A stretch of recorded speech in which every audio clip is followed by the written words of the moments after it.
What's up, guys? How's everyone doing today? So, we have a lot to talk about. This is going to be stream one of two today at 6:30 a.m. Thursday morning. In this live stream, we're going to cover what happened in the Philippines last night. We're going to cover what's ahead tomorrow in Canada with the main event between Spencer and Mayer. We're going to talk a little bit about Brian Norman Jr. and Devin Haney. I'm actually going to start with a soundbite from Greg Hackett. I want to hear your opinion on that. Firstly, I want to say thank you to all the new Johnny Says Boxing VIP insiders.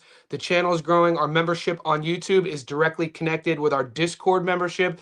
So shout out to Boxing Booth. Guys, if you're a new YouTube member, whether you're a level 1, 2, or 3, to get the private Discord link, go to my YouTube channel and go to members only section. You will see the Discord link posted there. I ask for you new VIPs, don't share the Discord link. If it does get shared, I'm going to have to remove and ban you guys just because people pay for that link and I get notified if it gets shared. So just don't do that. I don't expect anybody to do that. Only one person has done that in the first 3 months, and their name will go unspoken. But anyway, I want to if you want to learn more about that membership, it's a couple bucks a month. The link is pinned here in the comments section below. Shout out to Boxing Booth. I'm going to start real quick before I say my what's up to everybody. I want to play this clip. It's from YSM Sports Media. It's a gym out of Philly.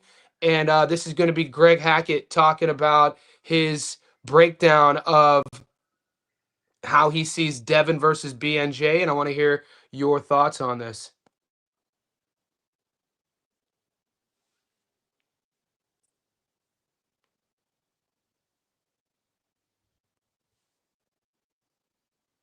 He's going to fight, right? But when the fight's settled, fourth, fifth, sixth round, seventh round, that's kind of getting into the water. You know what I mean? Just think about walking in water. Think about getting in the pool and it's starting off at 2 feet, and then you get the 3, and then you get the 4, and then you get the 5. I mean, you understand what's happening? The water's rising and starting to suffocate. Brian Norman, to me, is not going to be able to keep up that pace the entire night. All right, so Greg Hackett, up until this moment, is predicting that Brian Norman Jr.'s youthful energy and his willingness to jump into the fire is going to come back to burn him. He's going to also further talk about that he thinks that Devin Haney not only is going to win, but this is the fashion that he's going to win in. It's only a couple more minutes. Be patient. Here we go. Because this is a talking point, and I know Greg and I usually see eye to eye on, we'll say 50% of things, but he's fun to debate with online. So I know he won't get too salty about this. Gonna be stealing shots between 1 and 6. Gonna be stealing, meaning scoring. I mean, just to get up on the cards, not trying to do too much damage. The fifth, the seventh round, it's gonna be a major turnaround. They're gonna start to pull off. They're gonna go to the body. They're gonna be sneaking them hooks in there, sneaking them right hands in there. The 8, 9, he gonna be sitting down. When I see is Dev gonna be sitting down, Norman gonna be fighting, but it's not gonna have the punches not gonna have the same steam. Because they don't have the same steam, Dev gonna feel that and gain confidence off of that. And he gonna start loading up that motherfucker right hand. And Norman gonna go down. He might get up the first time. The second one he's not getting up. That's what I'm saying. That's how I feel. All right. So you heard that. One of the commentators I watch on YouTube, he goes, so you seen that, you heard that, right? I like when he says that. What do you think about Greg Hackett? He just told us that he not only sees Devin Haney dropping Brian Norman Jr., he's calling out the round. He's also saying that Devin Haney's going to knock out Brian Norman Jr. I wanted to start there. I wanted to see your guys, where you stand on that. And like I said, Greg Hackett is a pro. You know, doesn't have the best record, but he's a pro. He lives in the gym. He's in that Philly fight scene, one of the best fight scenes in North America. He knows his shit, man. You know what I'm saying? Now, he fought Brian Norman Sr., by the way. So this is why I brought this up. Only like 4 months ago, they did a exhibition. I don't know if they did it for charity, but they fought. He fought Brian Norman Sr. So he says that the move is Devin Haney by knockout. I'm just going to pull up those odds and we're going to see what those odds are. I wanted to hear your opinion on this. So, is he doing this to get money swung?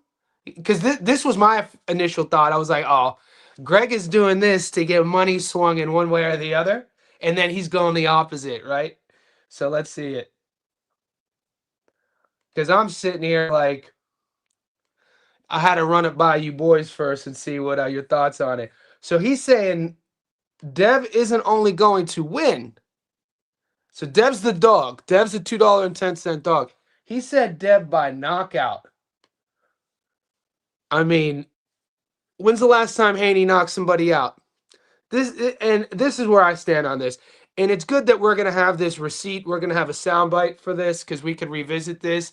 And this is gonna sound weird to a lot of you guys, what I'm about to say next. But I I hope Greg's right. But I totally disagree with him. Devin Haney hasn't knocked somebody out since the silent film era. So all of a sudden, Devin Haney is going to be able to use Brian Norman Jr.'s aggression against him. Now, his thought process is Devin Haney looked like the way he did against Ramirez because Ramirez was running. So he must be comparing Brian and Ramirez exactly the same, except on the contrast of rather than using the entire ring to no, my bad. He must be comparing Norman Jr. and Ramirez akin to each other, and then all of a sudden Haney is going to change his fight style and punch with Norman, and he thinks he's going to stop Norman. The last time Devin stopped somebody, who was the last guy he stopped? So I'm going to politely disagree with that take. I wanted to hear your take on it. And hey, Twin, so we got somebody in the waiting room right now. But Twin, I'm gonna let you come on. If you still want to come on, Twin, you'll come on at the 30-minute mark. Okay. So we're about 7 minutes into this live stream. If you guys didn't know, I do a live call-in feature every live stream for the Discord VIPs. In the Discord, I put the link. I start that at the 30-minute mark, Twin. So give me about 23 minutes, and I'll bring you on and you could chat. You could chat whatever you want to talk about. Adu says the profit hack. It all sounds good till Haney gets caught early. Shawnee Shine. The moment he said knockout, I fell asleep on him. Plus, Junior is a very patient fighter. He's not going to chase Devin. This is what I'm talking about, guys. It's kind of like I think common in boxing when you get a young champion or a guy with a lot of hype. Norman doesn't have a lot of hype. All the hype Norman has, he earned. It's people have been sleeping on Norman since the amateurs. This is a guy who's had to travel the world to get the fights that he wanted, whether it was traveling to Mexico, whether it was traveling to Japan against Jin Sasaki. So Norman Jr. is kind of like he has that road warrior-esque to him. He is a Georgia guy. Maybe there's something in the water. I mean, you guys know that Evander Holyfield's, everybody knows Evander is the real deal Holyfield, but if you ask Evander, which I got to ask him, he's in my first book, he tells you his nickname was the Road Warrior. And then during the Olympics, it was people thought he was saying it was the real deal. He said his nickname was the Raw Deal because he got robbed in the Olympics in the I think what was that, the 80s. But anyway, maybe it's something in the water. The Road Warrior with Evander, Brian Norman Jr. So I just feel he gets slept on regardless. Norman Jr. The Philippines Marathon card. All right, let's talk about it. All right, so we're going to talk about what happened last night. Our live parlay is still live. Live parlay is still live. And so this was my long parlay I gave the boys in the Discord earlier in the week. It's still live. It's a 6-leg money line parlay. You know what I'm saying? We're in plus money. I've seen recently, the odds have been so crazy recently. A couple weeks ago, we put together a 10-leg parlay. It wasn't giving us plus money. So this is $2.10. You put $100 or you put 1 unit on this. I'm learning the terminology, guys. You put 1 unit on this, you get your unit back plus another unit. I like using $100 denominations. $100 on this, you get your money back plus 110. The first 2 legs came through. Yumar Marcial fought Eddie Colmenares. We talked about this. Yesterday, I gave you my breakdown. I told you why I like Martial. It was a close fight. Martial got dropped twice. We knew that though. Like when you look at Martial, when you look at his, he was a 6-0 pro going into this. He was fighting Eddie C, who's a big puncher. Both guys want to swing and trade. Martial has been dropped to the canvas multiple times, and some of the boys who were taking the upset alert, Eddie Colmenares, the same reason they were taking Eddie is the same reason I was taking Martial. They were like, yeah, but Martial got dropped in his first fight. I was like, yeah, and he got up and won the fight. I was like, I like a fighter who could not only be the hammer, but he could also be the nail. So that ended up going for us. We ended up getting that one right. And then the main event, Melvin Jerusalem versus Siakola Kuse. That went the distance as well. I just watched the highlights. Jerusalem looked like he had a rally. Maybe we got a couple home cooking decisions. I didn't really watch. This was on at 4 in the morning, 3 in the morning, 2 in the morning, where I come from in Australia. So I did watch the prelim fights. There were a couple bangers on the prelims. By the time these fights were on, I was sleeping. I get up every morning at 5 a.m. So, but we're still alive. Martial hit, Jerusalem hit. We're waiting on Milkins, and the rest of these fights happen tomorrow in Canada. Matthew Mayer, Birslanov, and Unal. We could talk about any of those fights if you want to talk about them. My method of victory prop did not hit. I just want to let you know on that. I rolled the dice on a $3.50 prop, taking Jerusalem to stop Suke. Suke was tougher than I expected, and it didn't happen, so I missed on that. Our long parlay is still live. I'm also posting my upset of the week today, which we could talk about. And then I'm posting another weekend parlay for all the boys. So there's a lot of action. There's a lot of fights. There's a lot to talk about. We're about 12 minutes in. Let me know how you guys did. We could go over the odds real quick. And I'm going to bring up the fights that we have to look forward to right now in chronological order, what to expect. And then guys, also go to my playlist, fight predictions. I just uploaded my prediction breakdown of Mayer and Mary Spencer. And shout out to, let me pull these up real quick.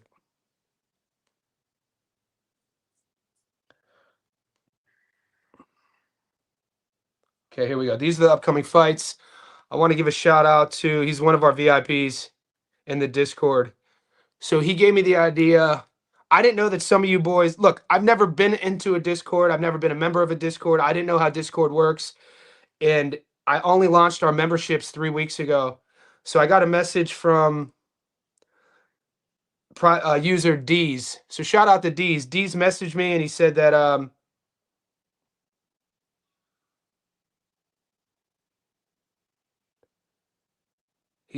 why don't you make the Stats Don't Lie videos available for members first? So I'm doing that from now on. So whenever you guys see a breakdown of Stats Don't Lie video, the VIPs, the Johnny Says Boxing Insiders, you guys get that content first. I also launched this week VIP member only shorts. So on the channel is evolving in such a way as well that there's more and more content just for the insiders and VIPs from a fight breakdown perspective. Let's talk about these fights. So we got Unal versus Vilkans. We talked about this. We didn't go into it too much, but some people were thinking Unal is on upset alert. I don't think so. These guys both, they're going to be aggressive. This is a good matchup. I think the odds maybe 850, almost 9-1 are a little bit unfair, but I do have Unal on the money line. Wilkins Matthew, this fight.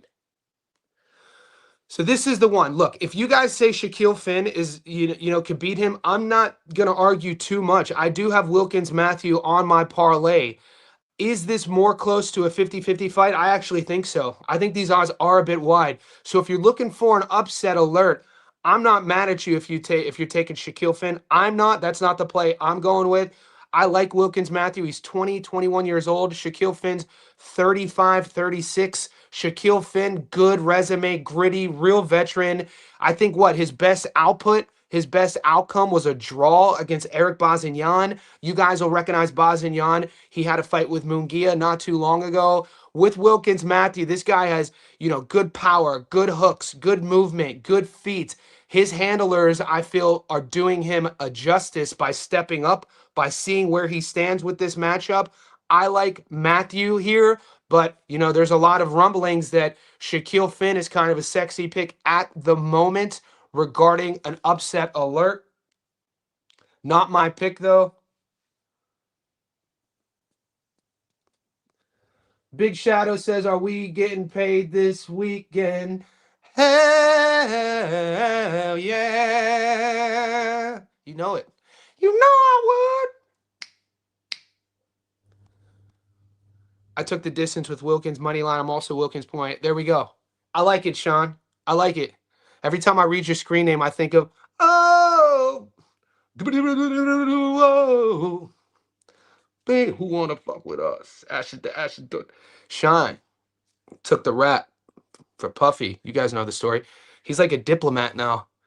I forget what, I don't know, not Trinidad and Tobago, but he's a diplomat now. I follow his Instagram, all suited up, spent what, a dime in the Pookie? Maybe 15 years in the Pookie. It was something crazy. Aussie Pugilist, great name. Great fan art too. That's dope, mate. Did you do that fan? Did you do that art? That profile pic is dope. What do you think about Zarafa and Nikita Zoo? I'll be going to level 2. Pugilist, let's talk about this. So, guys, they just announced in Australia. Let's bring it up because you guys know I like nerding out over Aussie boxing. Every time there's a card in Sydney, I'm going. You're gonna see your boy at these boxing cards in Sydney. Okay, here we go. Let's pause it. Okay, so this is announced January 16th. This is official. Aussie Pugilist says, "What do I think about Zarafa Nikita Zoo?" He's gonna go to level 2 for breakdown. I appreciate you, mate. I'm kind of torn on this. Do I like the fight 100%? The purist in me, I kind of feel for Zarafa. I thought the fight to make, especially after Timmy lost his last fight to Seb, I thought Zarafa was going to get the Tim Tszyu fight. That's the fight that I felt like I don't like using the word deserve in boxing. You know what I'm saying? If I use that word deserve, you got to, Joseph Parker deserved to fight Usyk for undisputed, but he went to fight Fabio. Mike Zarafa deserved to fight Tim, but he fights Nikita. And maybe there's another word I could switch out deserve for, but more often than not, whenever you see these matchups when there's a slight pivot in opponent, but it's still kind of interconnected with the initial opponent. I mean, this has been going on 5, 6, 7 years. Zaraf has been calling for Tim Tszyu, and Tim Tszyu's kind of been leading with this sort of posh, "I'm better than you," chin up sort of thing, not paying Zarafa no mind. But that's the one I wanted to see. I wanted to see Timmy versus Rafa, but I'm a huge Nikita fan too. I'm a big fan of the Butcher. He's a weirdo, like he's a weirdo in the best possible sense. I like the weird ones in life. One of my favorite quotes was a Hunter S. Thompson quote. It's that famous scene, the movie Fear and Loathing in Las Vegas, when his lawyer, played by Benicio del Toro, is going up the staircase in the airplane, and Johnny Depp, who plays Hunter S. Thompson, says that one liner, too rare, too weird to live, but too rare to die. Nikita's one of these guys. He's a weird one in the best possible sense. Um, is he polished enough to fight Zarafa? Zarafa's a legit, he fought for world titles before. Zarafa's a legit, classy, world level fighter. Hasn't always gone his way. Nikita has definite holes in his game. Big puncher. The great thing about Nikita, he's fan friendly. He wants to stand there and trade. I always go back to the Benny Horn fight. Nikita, granted, it was Nikita's third or fourth fight. They're just standing in the pocket. It looks like Benny Horn was out on his feet, and then Horn started to rally. So he learned a lot. He's not the same fighter, obviously leveled up. And with Nikita, we're watching a guy that is literally leveling up in front of us. We're watching a kid grow up in the ring in front of us. I'm talking Aussies down here in Australia. So I don't hate this matchup, but I'm excited about it. For Mike, I thought he would get Tim, but they went this route. Maybe Mike beats Nikita, then he gets Tim. Who knows? We'll see what happens. Great question though. Over. Let's get into this one. So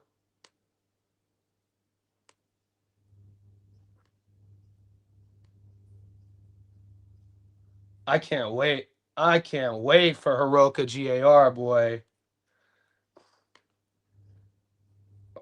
Maybe I thought I had the Bradley Ray up. Maybe it disappeared already. Yeah, I think it disappeared already. So let's go to the odds then. So Adu says over distance Ray Arthur rather than the money line is the smarter bet. Um, yeah, I'm not going to push too much. I'm not going to push back on that. I'm just going to speak my I'm going to speak my mind on this fight real quick.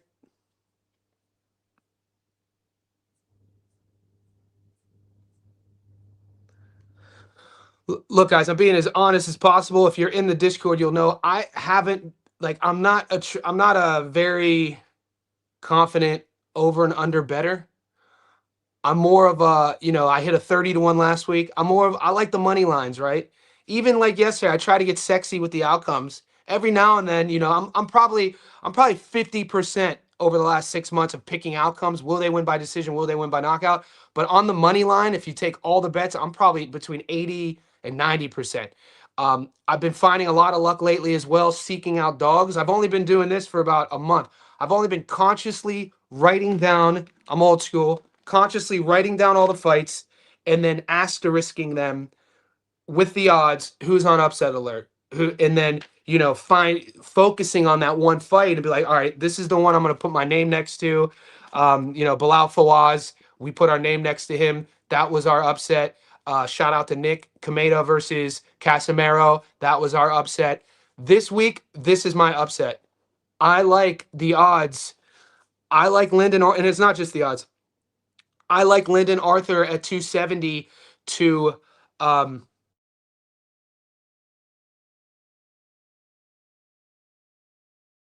beat Bradley Ray. Over under is the play rather than the money line. Now, I would disagree because I like 270 for Arthur on the money line.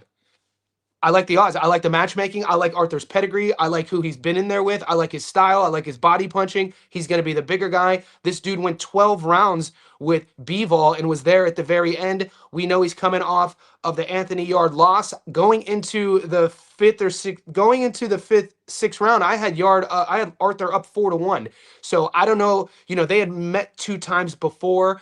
I don't know. What it looked like to me is that he didn't manage his gas tank properly, and he let Anthony Yard back into the fight. He stayed on the ropes a bit too long. He hung out on the ropes a bit too long. Sometimes guys get a bit too comfortable trying to catch and shoot on the ropes.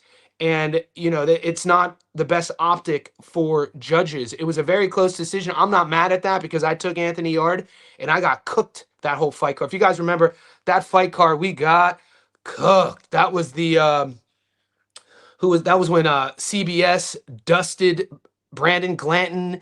That was when there was that domestic level British light heavyweight fight. We got that one wrong. We did hit with, I think, that I might be convoluting cards. No, I think the Aaron McKenna fight was a different card. But anyway, I picked Lyndon Arthur to beat, or I picked Anthony Yard to beat Lyndon Arthur, so I wasn't mad about the outcome. But there's a lot to like. Bradley Ray is coming off a life and death fight against Shakan Pitters. I mean, how much do you? I don't know, man. And he's the smaller guy. I'm gonna roll the dice here. I want to see what Adu's bet pays though. He says over and the distance. So will the fight go the distance? $1.28. I mean, you're saying that that's the smarter bet. Okay, yeah, good usage of words here. It probably is the smarter bet if you're either side actually. But then you got to think those body rips. Arthur has good. He's a decent body puncher. He's going to be the bigger guy. These guys have a history too. These guys have sparred together. These guys are mates. They know each other. Sometimes that works in the favor of distance, and sometimes it doesn't. Sometimes when you see these matchups with guys who know each other, somebody gets stopped. So we'll see what happens. Aussie pugilist, totally it should be Tim. Yeah, so that's us talking about Nikita versus Rafa. I'm interested in seeing those odds when they pop up. I want to move forward. So right now, to put a bow on Bradley Ray and Lyndon Arthur, I'm about 95% sure this is going to be my upset of the week.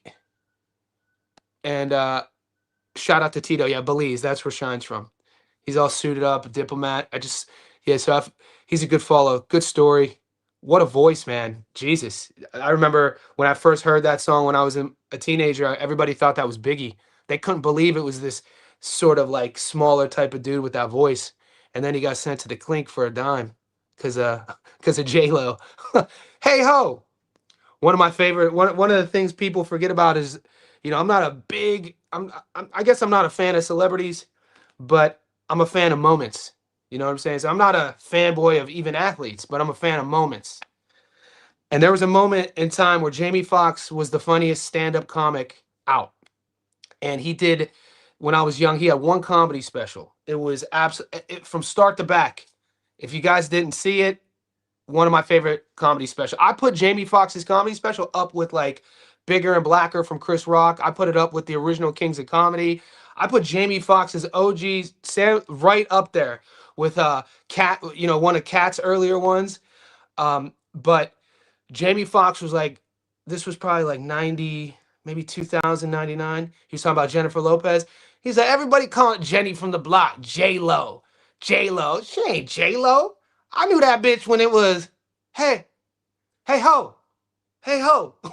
So every time I think about Shine, I think about J-Lo. And every time I think about J-Lo, I think about Jamie Foxx calling her hey ho.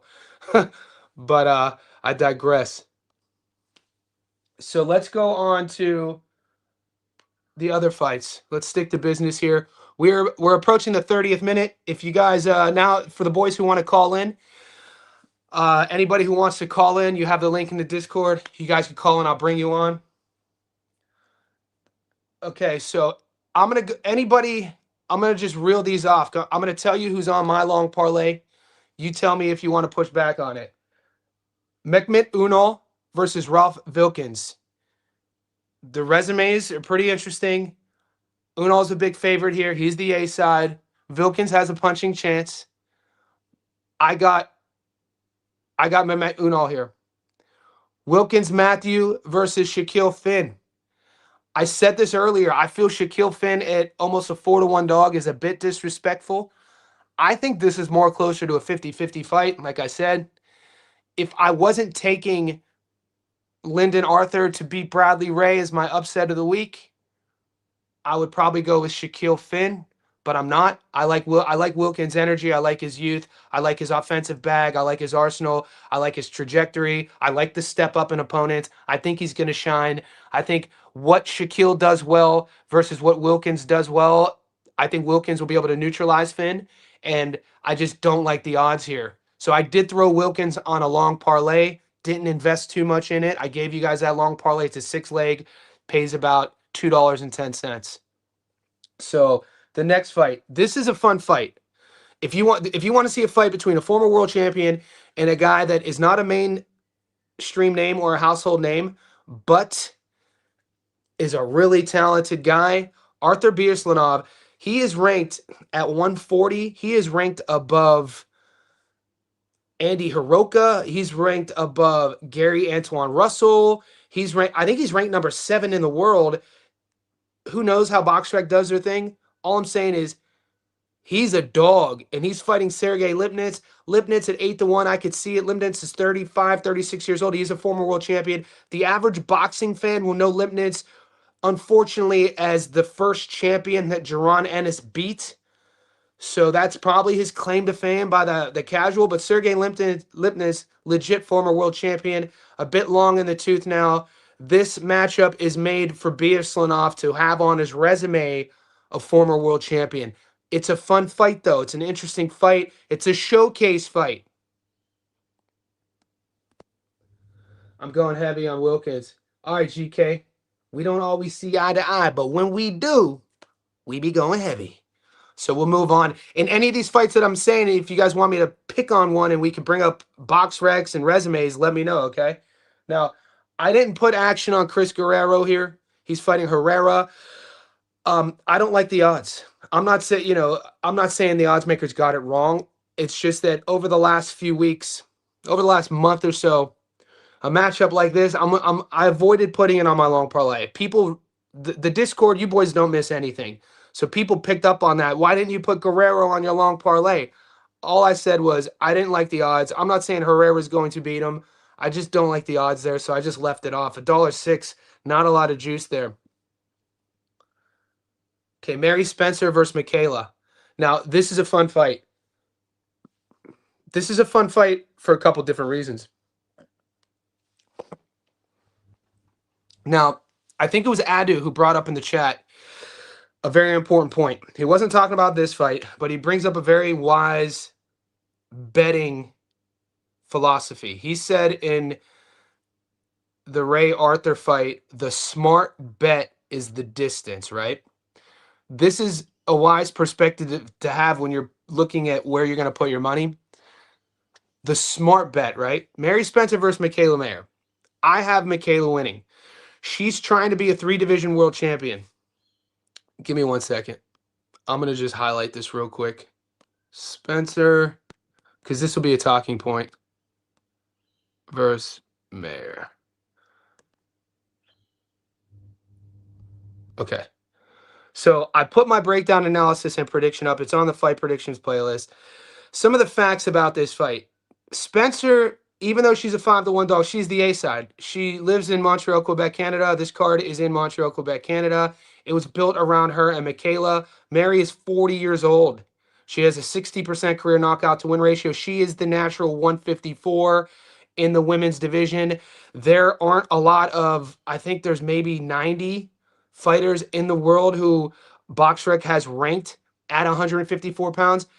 Mary is 3. She's the world champion. She has multiple belts. Mikaela Mayer's never fought at 154, and this is the shade I have with BoxRec. Never fought at 54, but she's the #1 ranked fighter at 54, even though this will be her first fight.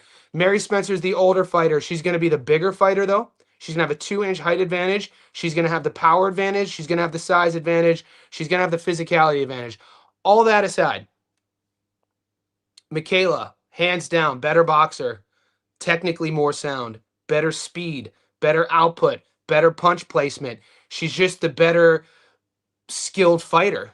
Where Mikaela lacks is power. So this is the interesting thing. You just heard me say this. Mikaela has like a 25% career knockout to win ratio. I think Mikaela's undefeated. I got to be honest with you. I think she beat Bumgardner. I was shocked when they read that scorecard. That fight was at 130.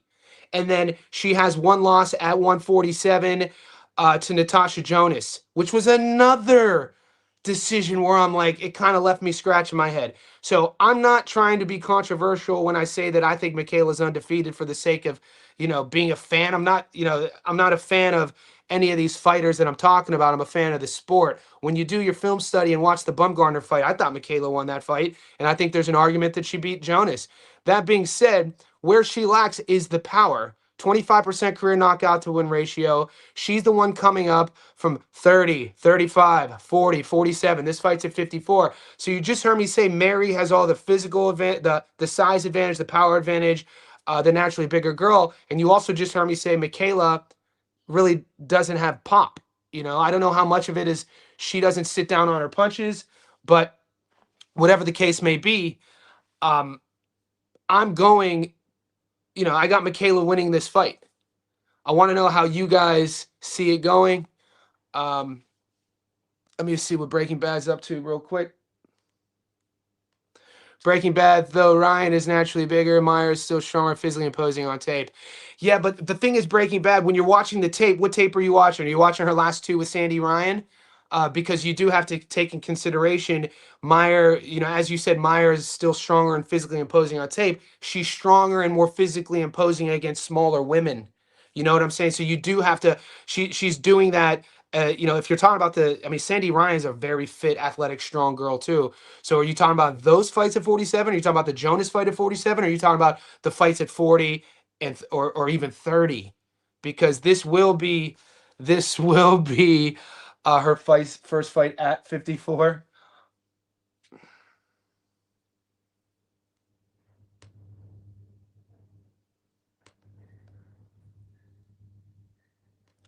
Guys, I'm gonna pull up. Let's pull up the weigh-ins. They just had their stare down.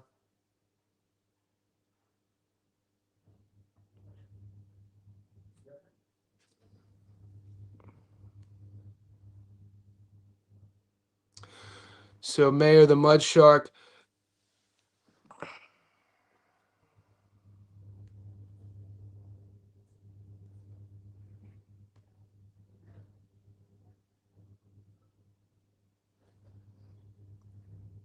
Okay. So let's watch the weigh-ins. They just happened a couple hours ago. That's the stare down from yesterday. 70-30 right now, guys, of people who are saying that Mayer is going to win.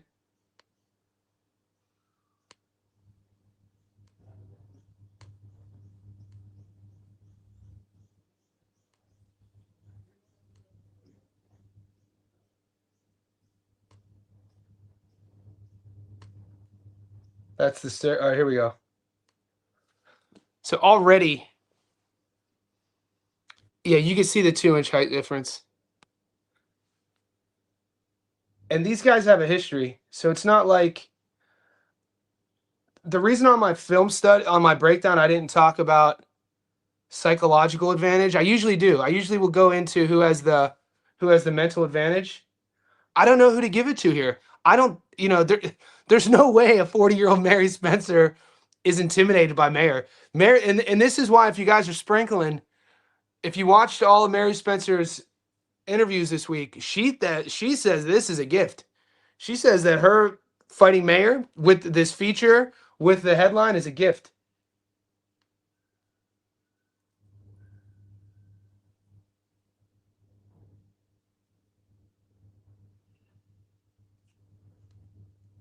Titles up for grabs in the super welterweight division. Mikaela Mayer comes to Montreal to take on the hometown favorite, Mary Spencer. Catch it all on Punching Race tomorrow night. Are you guys seeing anything in the weigh-ins? Any advantage? 6:30 p.m. bell time, your main event. 3 world titles up for grabs in the super welterweight division. Mikaela Mayer comes to Montreal to take on the hometown favorite, Mary Spencer. Catch it all on Punching Race. So yeah, anybody dog sprinkling? Anybody dog walking? Spencer's at home. Yeah, so Spencer's at home. Mayer's traveling. The thing, if we had to weigh in, the pros and cons here, what's working for each fighter. Mary Spencer, the thing on her side, A side, home fight, natural weight class. They're her belts. Feature fight against a well-known opponent. Things working for Mayer. Opportunity to become a 3-division world champion. Fighting a woman who's older than her, who really isn't as athletic. It's no shock that you could fill in the blanks and say that Mikaela is the overall better boxer, more skilled, faster, etc., more technical. But it's still a fight. It's a boxing match. It's still a fight. I think that Spencer is gonna have her best shot. If she's gonna make it dirty, she's gonna have to keep it on the inside. You don't want to be chasing Mikaela Mayer the entire fight. Are the odds? What do you guys feel about these odds? I think they're kind of fair. Now, where I was getting with Adu, he brought up regarding the Ray Arthur fight. He said, "What the smart bet, right? What's the smart bet here?" I already have Mikaela on a parlay, right?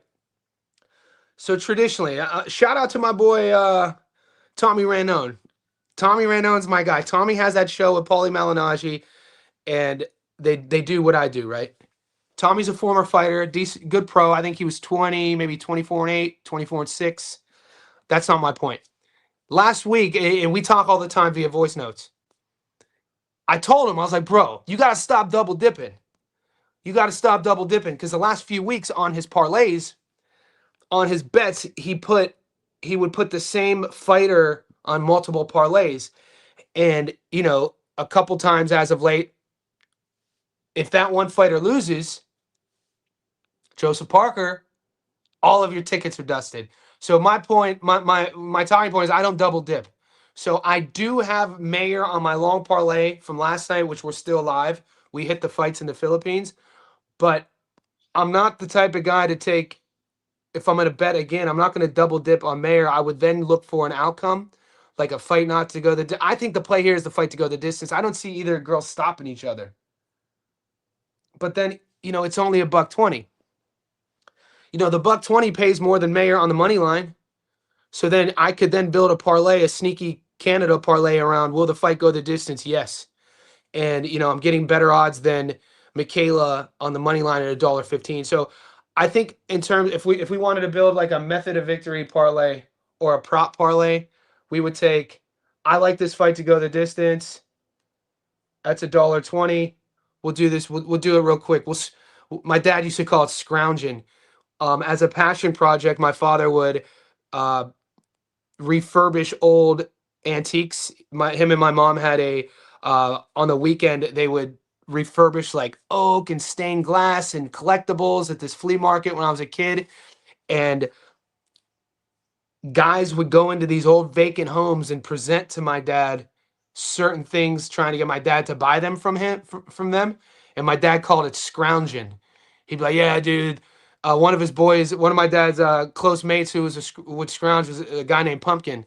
So he'd be like, "Yeah, Pumpkin's coming over the house. He went scrounging last night. And he wants to show me some brass door hinges, something like that." So this is what I'm going to use. What we're doing here is scrounging. This is an analogy that I'm going to use. So we're going through our betting options and we're scrounging, trying to find something, you know, archaeologists. So I like Mayer Spencer to go the distance at $1.20. See what else? Somebody pick one of these fights. What's another one out here?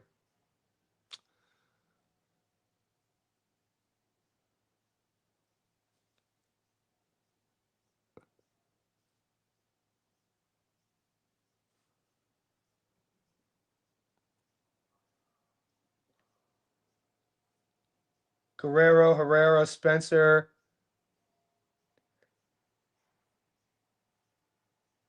Bradley Casey, Luke Pryor, Stephen Clark, Denny's. There are a lot of fight. Liam Cameron, Troy Jones. Buatsi. We haven't even talked about Buatsi, Zach Parker. You know what? I'm Pat Brown versus Valera. Dude, Yelvis Gomez versus Ingram. There are some good fights. I'm gonna have to do more research on these other fights. I don't want to just randomly pick anything at this moment. So I'm gonna put my scrounging parlay on hold real quick because of the Filipino fights last night. I put Monday and Tuesday all my film study in those fights, and then we have Canada on tomorrow. So I've done all my film study there. But then we have still fights on Saturday and Sunday. I got a lot of work to do.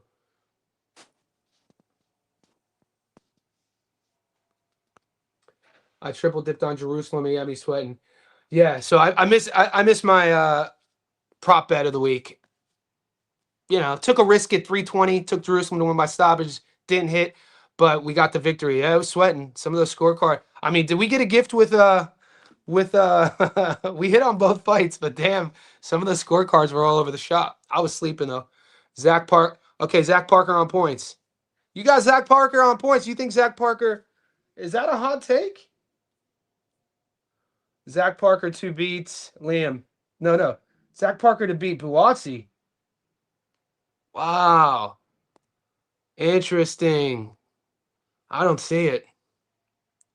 I don't see Parker. If you like Parker, mate, he's already $5.40. Why not just take him on the money line, bro? On points is only 775. Don't get greedy. I don't see him beating Buatsi. People undervalue Buatsi, man. I think Buatsi's legit. You think Zach Parker's going to beat Buatsi? Interesting. How's he beat him? On points? You think he's going to win more rounds? All right. I got to look into it. I don't see it. I got a long shot 2-leg parlay, both decision Finn and Spencer. I mean, that's a hell of a long shot, mate. See, what I wouldn't call this a long shot parlay. I'd call you dog hunting. Like Breaking Bad and I were talking about. We out here dog walking. I'm a dog walker too, though, boys. But to be a dog walker, you shouldn't. There's a difference between being a dog walker and an odds walker.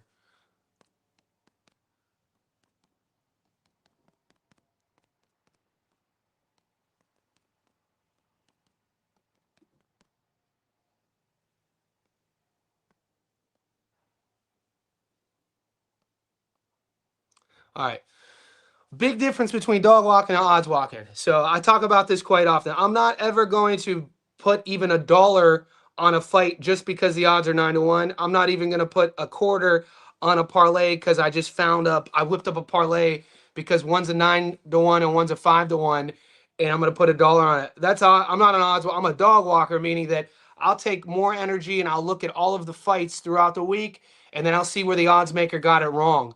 And so I find more value in that because when you're odds walking, we'll put those two together. You said, let's see what those odds are. You're taking Finn on points, Finn and Spencer on points. Okay. And I'm not shade. By the way, this is all, you guys know this. This is a copacetic conversation. I'm not shading. Um, I'm not shading Lloyd. Lloyd's my guy. This is just for us to chat. And if this hits Lloyd, you have a great soundbite. Lloyd Hernandez, if this is so, Lloyd Hernandez, his long shot 2-leg parlay, we'll do it together just so we could collectively get those odds. He's taken both underdogs. Both dogs on the money line are already big dogs. So Shaquille Finn's a $4.80 dog. He likes Shaquille on points, 725. Let's throw that there. This could happen. This one, I think this one has more probability of hitting. But you know what, mate? Good luck on this because it's not like you're going super insane with it. And Mary Spencer on points. You know what I mean? When you look at Finn is the veteran. Finn has a good resume. Wilkins is the one stepping up. You could say this, with Mary, she's the champion. 54-1, boys. 100 gets you 5,337 back. Good luck, mate. $10 gets you 537 back. So we're out here odds walking. If one of those comes through and the other one doesn't, you're gonna be salty. So I like dog walking. The difference is, like I already told you, here's my dog of the week. It goes against. You got to ask yourself the intention of why you're putting something together. My intention is never to create the ticket with the largest odds. I'm not saying that's wrong. That's just not my style. One of my guys on Instagram, Parlay Dog. Parlay Dog's an animal. Parlay Dog will share parlay. He puts parlays together that'll be like 80,000 to 1. You know what I'm saying? And in my research, there are people who do this. Odds walkers. I'm a dog walker. So my dog of the week, and I talked about it earlier. I like Lyndon Arthur to beat Bradley Ray. Look how many fights we got. So here's mine. Not 54-1, but just $2.70. I put 100 on Lyndon. I get 170 back. I'm happy with that. Now, people are like, dude, why don't you if you like Lyndon, why look at the odds on Lyndon on points and Lyndon on knockout? I don't do my best work. Look at what happened last night. I took Jerusalem on a standalone by stoppage. I don't do my best work method of victory. As of late, the last 6 months, my best work are long parlays and underdogs. And so I'm not going to, I would be salty if I followed my intuition and I stuck with Lyndon, but I wanted to get sexy. And I was like, you know what? Bradley Ray's tough. I'm going to take Lyndon on points. And then Lyndon knocks him out with a body shot. And then I lose. I'd much rather be happy, be content with the 270. So this is my dog of the week. Lyndon Arthur to beat Bradley Ray. I don't care how it happens. Obviously, in a perfect world, Lyndon Arthur, the first punch he throws, he knocks Ray out. But the likelihood of that is pretty rare. Thoughts on Unal Vulcans? Yeah, we talked about this. What's up, Mar the Prince? OH. Unal Vilkins, Unal by decisions plus money. Vilkins has been the distance with the art and bank. No, this is true. I have Unal on my long parlay. Let's bring it up.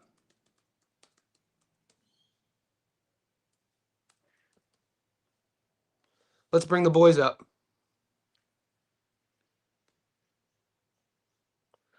He won us. The thing with Unal is he won us money in his last fight. We watched him. We watched him. He was on that card. He was on that Canadian card like 4 months ago. He's a former kickboxer. Yeah, Zerkowicz. He fought Zerkowicz on that card with it was, I think Christian and Billy was on the card when he stopped Old Mate in the first round, and TJ had insider information and everybody hit on the first round stoppage. Um, but yeah, so Unal's 13-0, 11 knockouts, okay? This fight's at light heavy. He's 32 years old. We know what he wants to do. Let's check out. You're not going to find his resume. He's kind of like getting into the game, being 32 years old. It literally comes down to matchmaking. This is a tough fight.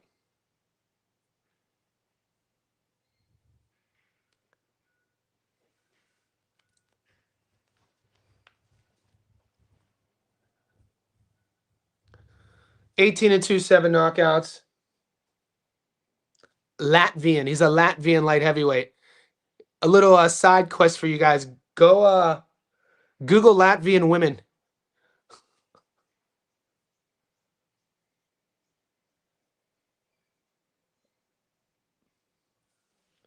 So yeah, Vilkins has been there with some good guys.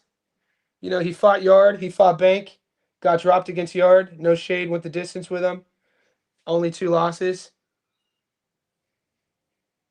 Yeah, I mean, you know what? Let's go back to those odds. I mean, I already got Mehmet on my long parlay, but I guarantee some boys in the Discord are going to take Vilkins here. I mean, 950. I don't see it. I think Mehmet Unal, his aggression, his, how he fights, former kickboxer. What's that mean? He's going to be there to hit you. He's also going to be there to get hit. So you said Mehmet on points 550. That's interesting. You know what? And that's it's good reason. It's good logical reason. When you're doing your compare and contrast, and you know, Ralph went the distance with Yard. Yard, in terms of pedigree, should be more seasoned than Unal. If Vilkins went the distance with Yard, he should be able to go the distance with Unal. The points, and look at the money here. This is how much people favor Unal's power. You only get $1.27 for him to win by knockout. 550 is the points. I already have Unal on my long parlay. Mar, how heavy you going on that? Guys, wherever you're tuning in, could you give me a thumbs up? Could you like the stream? Let me know where you're tapping in from. We're about 53, 54 minutes in. We're floating between 20 and 40 people. Give me a thumbs up. Let me know where you're tapping in from. Make sure you check out the stats in the live video, my breakdown of Mary Spencer and Mikaela Mayer. I'm going to be uploading another video today. And well, Boxing Booth, we got our new Boxing Booth is our latest.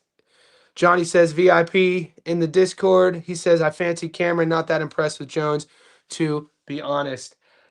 I kind of have, PTSD by betting on Cameron. You know what I mean? Those last 2 fights with Ben Whitaker, each way I went, I lost. Because, the draw, the controversial, how the first one ended, the bookies down here, the sports bet app, it canceled it out. And then I was high on Cameron. And then that, some would say it was a controversial stoppage. So nothing that he did, but in terms of recency bias on my end as a bettor, I haven't been that lucky with Cameron as of late.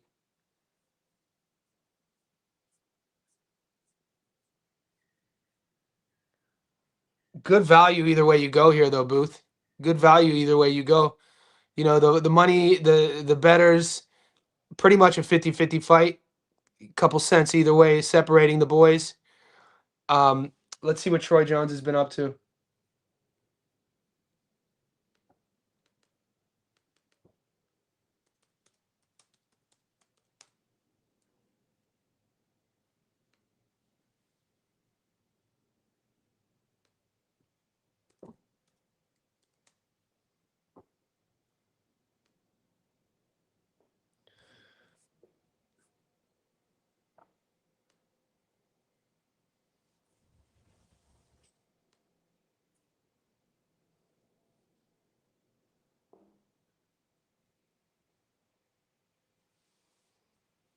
13-1, 6 knockouts.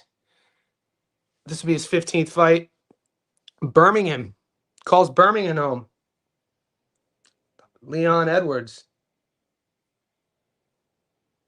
How many people were shocked to see Troy Jones as a white dude?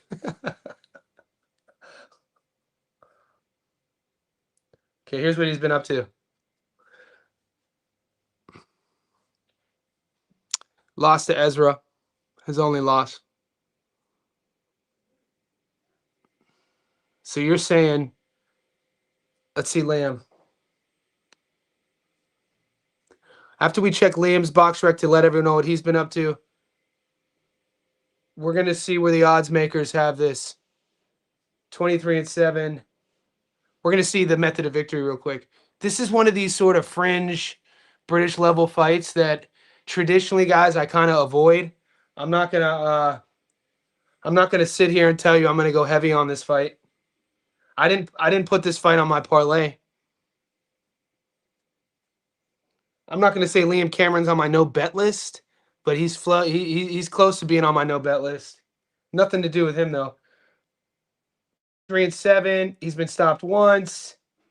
That was the Ben Whitaker fight. It was controversial. Both fights kind of ended with some controversy. He's been in there with Lyndon Arthur. He's definitely been in there with the better guys. You know what? That's I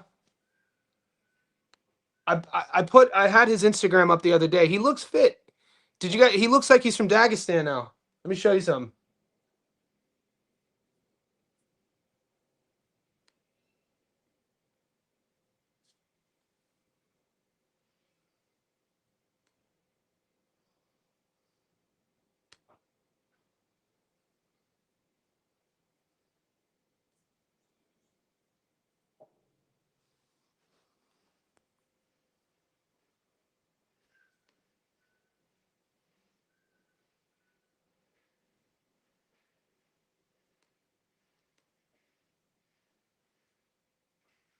Putting 20 grand. I thought 20 grand were a lot of money. Really? Yeah. All right. Well, Lad didn't know what money were. Never experienced money. Doesn't he look like he's from Dagestan now? He changed his hair. He shaved his mustache.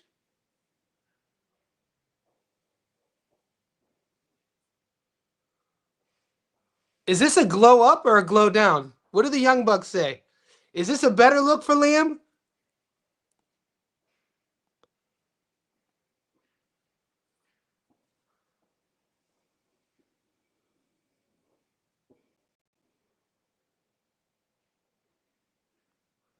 Is this a better look? Oh, Rambler. Oh, Rambler. Follow Mike TV. Catch live late. Just got home from training. Yeah, that southpaw training. I like that hook you throw on the bag. That Mike got a fight coming up in December. If you guys are in the UK, wherever you are, follow Mike TV. Pro boxer 10-0. On his way to that 11th victory.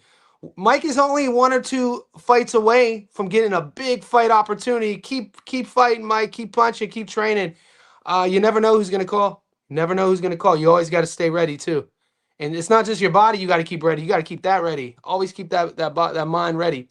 Aussie Pugilist South, Aussie ex Sydney boy Canterbury. Canterbury, the Bulldogs. Holla. Yes, sir. I had Lyndon fight a draw. This is a tough kid here, man. This is a tough kid. I like Liam here. I'm going with Liam. Whoever talked me into it, I'm gonna sprinkle on Liam. I like Liam, man. From what I've seen, I've covered him multiple times on the channel. I'm going Liam here. Young Money, Johnny. Yeah, we hit last night, baby boy. We took Jerusalem and Umar on the money line on our long parlay. You hit him on points, good boy. Yeah, I got my prop wrong. My prop was I took Jerusalem by stoppage points. I think you got points to $1.68. And then Umar, had to overcome some adversity. We knew about it. We in the breakdown we talked about, Eddie C having power and Umar being dropped before, it's the reason why I like Umar to beat him, because he showed in his what, 6 pro fights leading up into the fight last night, he was able to overcome adversity, come back and win. Congrats on the bag. That's all we want. Hopefully, you're having fun as well, guys. We're an hour in. I'm gonna stay on for a little bit longer. I want to go. What we're gonna do now is I want to check out. I want to check out the news ticker on Insta. So I just added.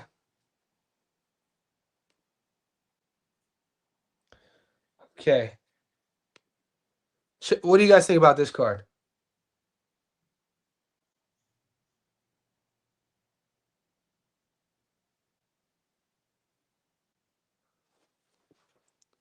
On the spot, who wins these fights? Who do you guys like? Pitbull Roach, Lara Janabek, Fulton, Shock.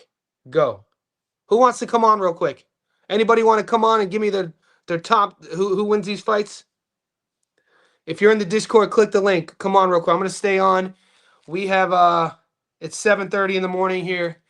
I have to go. You guys are gonna trip when I tell you I have to do. I have to go and get we have a costume party on Saturday. My girl and I, we go to this Halloween costume party every year. And we always rent costumes, so I have to go pick the costumes up. They got me looking crazy out here this year, boy. They got your boy looking real suspect too, boy. Roach, Janabek, Fulton, or draw. Ooh, I think that's where I'm going too. It's hard for me to see Lamont come into that fight and have a letdown fight. You know, Pitbull's style. I think Pitbull's style is going to suit Lamont perfectly, actually. That pressure forward on the front foot.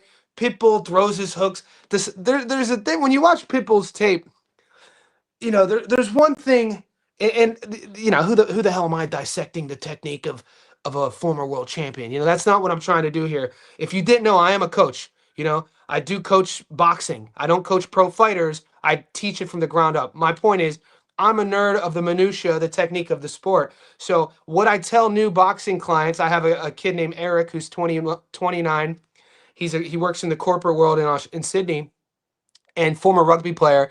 And he wanted, I've been teaching him boxing from the ground up, footwork, everything, feints. Him ready to spar with me. And so, he actually better have his mouthpiece for tomorrow because we're going 10 rounds tomorrow.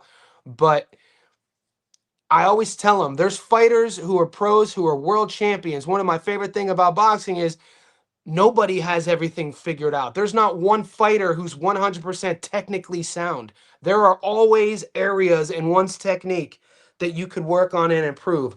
Do all fighters do that? Hell to the nah. Do some fighters do? This is when we talk about fighters leveling up. Yes, usually see it with younger guys. Usually when a guy, though, gets around late 20s, especially if they've had a belt before, what you see is what you're going to get technically, okay? With Pitbull, when he's walking forward and he's throwing his hooks, he gives his opponent both shoulders, right? He doesn't really do it from a blade. He's not coming here, here, here, here. He's coming here, here, here, here, right? So what we saw from Lamont, what I saw against Tank, which really impressed me, was Lamont being able to stay in the middle of that ring, boom, boom, catch and counter. The catch and shooting from Lamont Roach was off.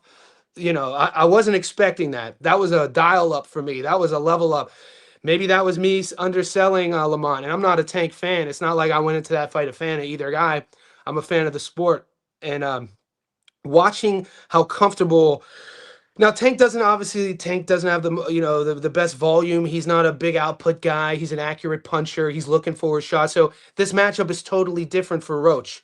But from the perspective of having a guy who is trying to pot shot and volume you, and if Roach's timing and his accuracy is on point like it was against Tank, I think this is easy money for Roach. I got to be honest with you. That's just my initial take. I got to do more work. There's always more work to do. Lara versus Janabek. I just think, I'm a big fan of Alam Hanalei. I am. Alam Hanalei is what, 32 maybe? Lara's 42. Shout out to Arislandi Lara, man. The homie is like Peter Pan. He's been doing it forever. Is he our oldest world champion? Him or the kid who fights at Cruiser? who's been around for goddamn forever.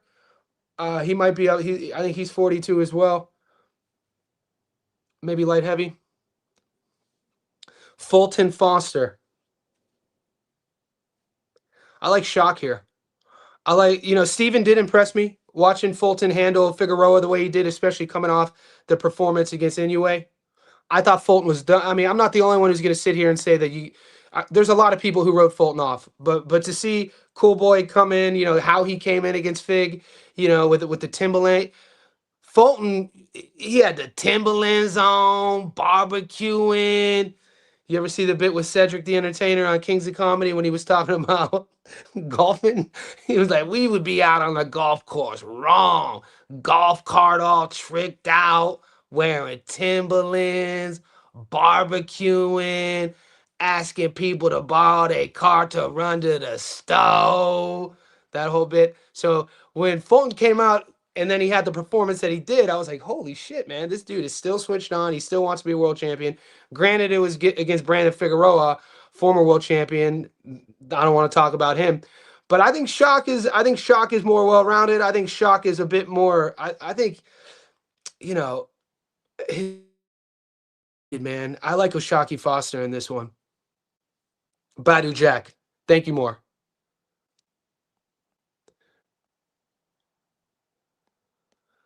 Johnny, you're not old, probably overtraining. You shouldn't gym more than 3 days. I appreciate you, Ramblers. So here's my my 30 cents, my 30 seconds on that. I do powerlifting, so I'm a strength and conditioning coach. I do powerlifting 3 times a week. I do calisthenics training, so body weight. I have a pull-ups, hanging knee raises, push-ups, planks, wall sits, body weight lunges, body weight squats. I do that 5 days a week.